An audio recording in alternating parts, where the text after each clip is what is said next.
to see if I'm suing you. Thank you, Douglas. Okay, Mr. Mazzeo, you are suing Daniel Schaefer, your former client, for $966.36 in unpaid bills, late fees, and your personal time in order to collect, because according to you, you submitted a bill to him and he refuses to pay it, correct? That's correct, Your Honor. Pardon? What's going on? Tell me what happened. Mr. Schaefer had hired me back in November of 2008 to investigate his wife and her live-in boyfriend. And why did he want them investigating? His ex-wife, you mean? All right, his ex-wife, I'm sorry. Right. In regards to the boyfriend, apparently Mr. Schaefer had received information that he had been arrested for sexual assault. Okay. Mr. Schaefer was concerned of when his ex-wife had visitation rights with the children, that they may be in danger. Okay. In regards to Mrs. Schaefer, or the ex-wife, she apparently is collecting disability insurance.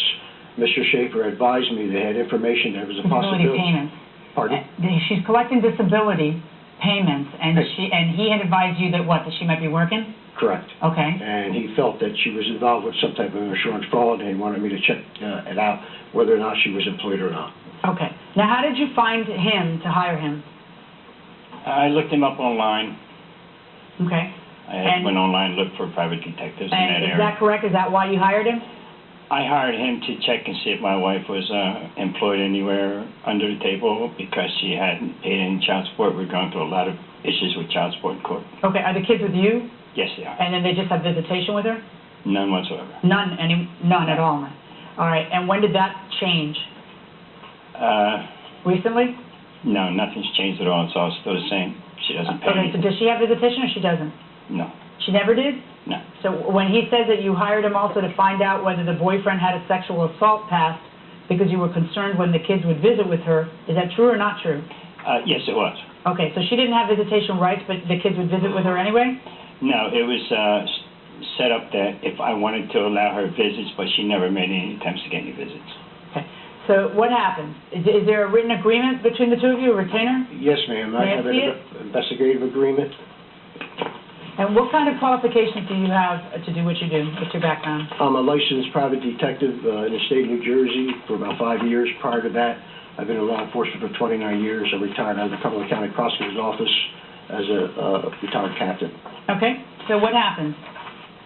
Well, I started the investigation. First of all, Mr. Schaefer, the only thing I received from him was two names, his ex-wife's name and the boyfriend's name. I ascertained the address. He did not know what type of vehicle she was driving or what type of vehicle the boyfriend was driving. So what I had to do is get into the area at the address that I came up with and start getting lookups on vehicles in the area. I did come across a vehicle registered to his ex-wife. So then, of course, I had to start a surveillance to just verify whether or not she was employed or whatever. I went there several times in the morning. Like what time? Probably the first time, I believe it was around 7 o'clock in the morning. And she didn't leave the house? Well, the vehicle wasn't there. The vehicle wasn't there. So then you thought, I got to get there earlier and catch her leaving early. Right. But when I did, I went that same night at a certain time the vehicle was there. So I knew the vehicle was being used. So the next day, or a couple of days later, I went back to the address maybe around 5 o'clock in the morning, and the vehicle wasn't there. The third time was around 4:20, I believe, or 4 o'clock. I got there, and the vehicle was there. So I set up my surveillance in an undisclosed area, and after about 20 minutes, I saw a subject leaving the apartment, entering the vehicle. I followed the vehicle to this place of business in Vineland, New Jersey. It wasn't her. It was a male subject. And it turns out who was driving was whom? The boyfriend? Correct. And I did find this out by contacting the CI. Was she, in the final analysis, was she working? Were you able to find out if she was working? As far as I know, she wasn't working. I never saw this lady. And you never saw her even come out of the house? First, you know she's a hermit because she doesn't even come out of the house. I never saw her. Okay. And did the boyfriend have an arrest for sexual assault? No. He was arrested on other charges, but not sexual assault. Correct. So you give your report to him, and then you give him the bill. Yes. And the retainer agreement says that you're being hired to work at the rate of $50 an hour and 58.5 cents per mile. that he is giving you a $500 as a retainer fee. That means that's the initial payment that gets, worked off of. Right. And then you supply him with a bill after you're done with your investigation of $1,100 and something dollars, right? Correct. Okay, and what's his response? Well, I sent the information to him. I sent the reports, the Can I see the invoice. report? Let me see your copy of the report. You want the invoice too, ma'am? Yes, both, the report and the invoice. So you get this invoice, and what do you do? At first, I tried to contact him. I didn't get an answer, and that was my entire thing with the entire investigation. Never got a hold of him hardly. He then sent me a letter a couple weeks later. Well, he called me, and he says, "What are you going to do about this?" I said, "Look, I'm unemployed right now. I'll get some money to you if I can." But then after I started reviewing the reports and all of his claims, I started becoming suspicious about all the prices he was charging me, because there's a lot of inflated prices on here and things that shouldn't have been done. Like what? Well, he looked up 2 motor vehicles, and one came back to my wife. He looked up 5 more after that. Okay. I don't know why. Unless he thinks she owns 6 vehicles, I don't know. I don't know. What if she owns more than one and she's claiming poverty and yet she's buying cars? I don't know. Wouldn't that be something you'd want to know if she's not paying child support? No, I paid him to see if she was working, Okay. not to look up vehicles and stuff. Okay. How much did you think this whole thing was going to cost you? I mean, like private eyes, are they sitting around there? They're watching. That's like sort of a luxury to be able to hire a private eye.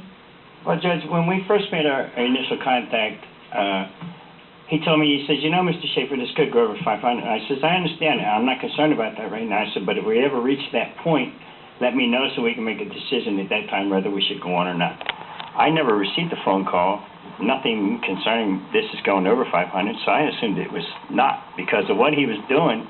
He wasn't even calling me. Like he said, every couple of days he'd give me a report, tell me what's going on. I had to call him. Okay. Can I ask a question? Did you ever agree with him that if it got over 500 you would call? Your Honor, I did call him. That's untrue what he's talking about. In fact, First answer the first question. Did you ever agree with him that if it got over 500 you would call him?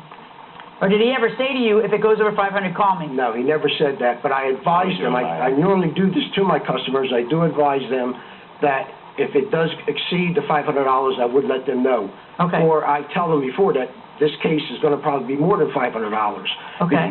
And I learned that during the investigation itself. Okay. I mean, the man never... So when you got to the 500 mark, did you call him and tell him, look, this is going to exceed the 500? I called him several times. And he kept saying, I need this information, do what you have to do. Okay. And especially the time when I followed the boyfriend, I called him immediately and talked with him about it. And I said, look, I don't know who he is. Do you want me to? Yes, find out, do everything you could find out, whatever you could find, which I did. Was it, during those discussions, did anybody discuss, hey, this is going over 500? Ma'am, I don't remember. Nice to know the defendant is still interested in her. Will the plaintiff get $966? Judge Million rules.